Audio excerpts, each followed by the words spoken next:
welcome to the show this morning. The topic this morning is challenges of the Christian experience. And we're fortunate to have with us to talk about some.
Thank you and welcome to the show this morning. The topic this morning is challenges of the Christian experience. And we're fortunate to have with us to talk about some of the challenges of the Christian experience, Pastor Reverend Daniel Hayes, the senior pastor of John Wesley United Methodist Church. And of course, Reverend Hayes, let me welcome you to the show this morning. Thank you, Dr. Hayes. And indeed to tell you how delighted we are to have you here.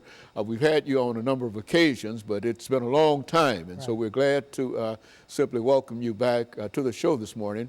And as we indicated, the topic is the challenges of the Christian experience. And what we'd like for you to do is to talk about some of the opportunities and some of the challenges that you find within the Christian experience, using for the most part some of the ideas that you have in a recent published book called The Persecution for Righteousness' Sake, and to use that as the basis of some of the challenges that you have found in the Bible in reference to the Christian experience and how people might be able to overcome some of the challenges that they have. But before we do that, Pastor Hayes, let's see if we can have you to give us some information about your background, your education, and your experiences. Then we'll have an opportunity during the second segment to get into what we call some of the challenges of the Christian experience. Thank you.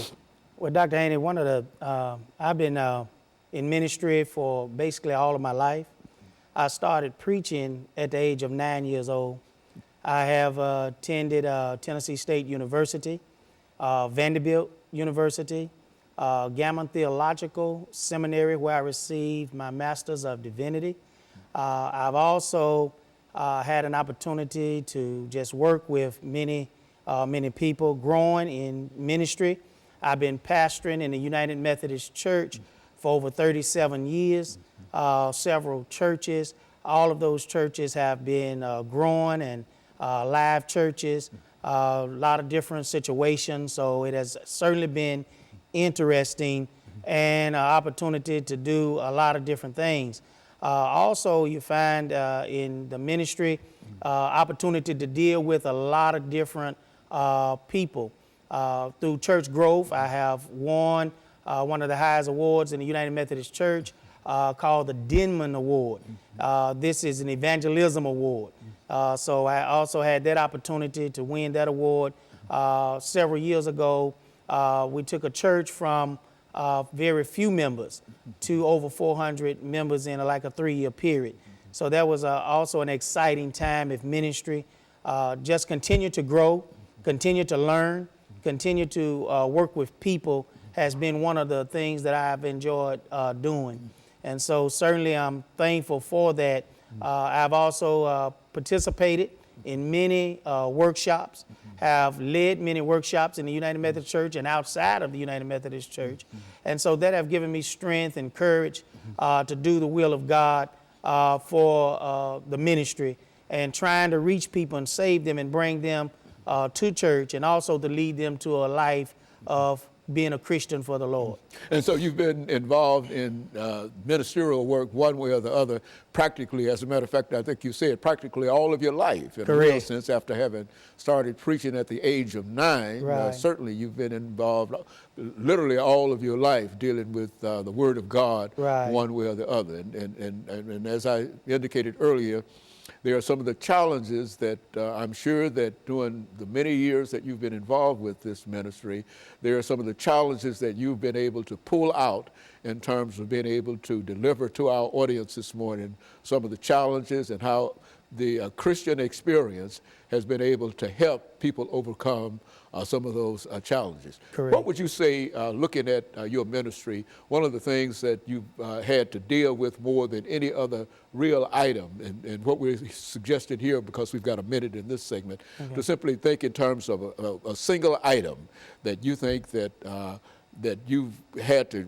deal with in your ministry, doing all of your churches and et cetera, that you could start us off with when we come back, dealing with as a challenge. Okay. Just think about that, and perhaps you want to make some statements in reference of what that challenge might be. One of the things, you know, we're going to talk about just loving people. You got to be a good Christian and a true Christian is crossing lines where you just love everybody. You treat everybody like they're somebody, even those that others may count out. You have to treat them as a child of God.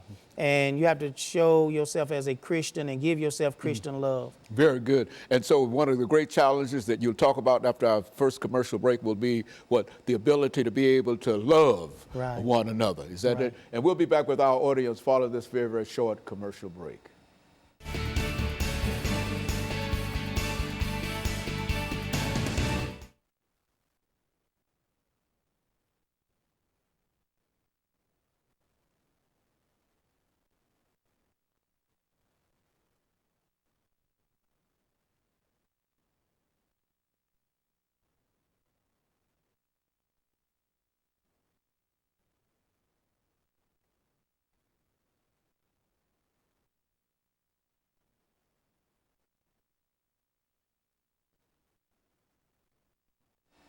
Thank you and welcome back to the second segment of the show for today.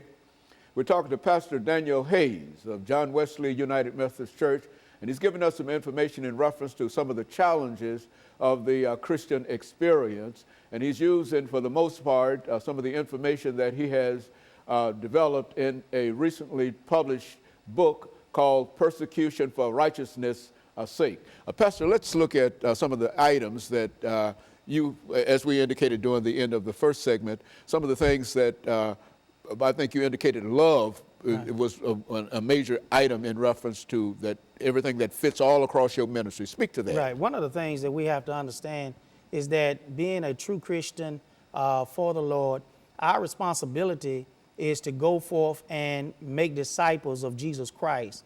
And it's hard to do that if you don't have love within your heart and teach people how to love one another. One of the things that's happening across the church today is that we see that there is a large number of nuns.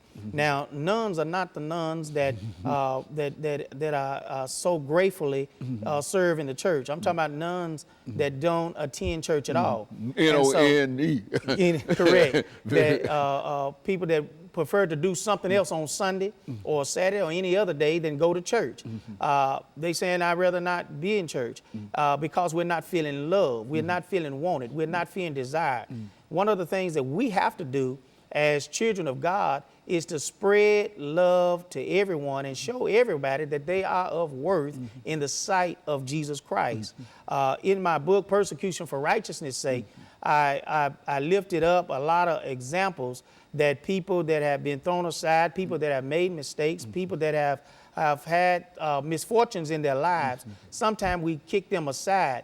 But Jesus Christ always spent time with people and gave them a second chance, a second opportunity. And sometimes it wasn't just a second opportunity, it was another opportunity because we've used up our first, second, and our third opportunity. So Jesus just keep blessing us and keep giving us opportunity after opportunity.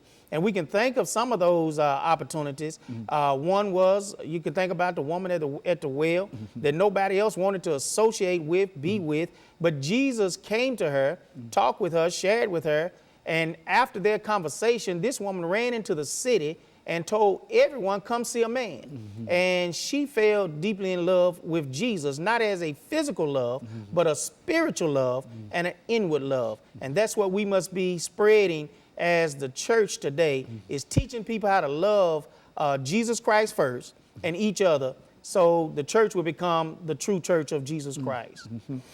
And so that makes a great element. Continue on. One of the other things that we have to do is that one of the major things that Jesus Christ have always done for us, he has always looked beyond our faults and see our needs. And in the book of Persecution for Righteousness' Sake, what I've tried to do is make it an inspirational book. So people who have fallen down, Jesus let us know we can get up.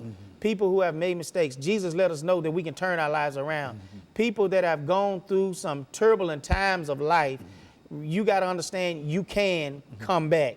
And Jesus will be with you, because Jesus is one that does not just look at the times that we have fallen. He look at where we can go and how we can get there. And so developing a love of Jesus Christ is the first and foremost thing that we as Christians have to teach all of God's people. And so that's one of the things that we're going to be, we look at is persecution for righteousness' sake, is also letting people know that sometimes you just can't deal with the main issues that a person might be going through, their storms. You can't just deal with their hardships. You can't deal with just the fact that this person have come from a place that we have never been. But what we have to do is reach out to people and let people know that we love them, but more important than that, we got to teach them that God loves them, so they can get up and run like they never ran before for the Lord. So that's one of the things that we want to do, is let people know that once you've gone through the storms, you can come out. You can start all over again. You can reach the top regardless of where you are. If you're in the valley today, you don't have to stay in the valley. If you on a stormy sea of life, guess what? That stormy sea can also pass by, and you will find yourself sailing on blue waters and on clear waters. And that's what God desires for us. So what we have to do is unite together and show people that God is a God of love, and we got to be stewards of love. We got to let everybody know, if we are claiming that we love Jesus Christ with all of our heart, our soul, and our mind, we got to show other folk that we love them and not be afraid to love folk. I used to have a saying when a person would join church, one of the things that I ask of you is that you love us, but more important, you be reminded over and over again that we love you, and we are not afraid to love you. One of the things I find out in church today, everybody's afraid to love each other. And so if we're going to be true Christians of God, we have to step out on faith and just love each other. And that's what you mean when you say step out on faith, that you might have to love somebody who might not love you at that particular moment, but by your love, they might respond differently. Is that what we're saying? Correct.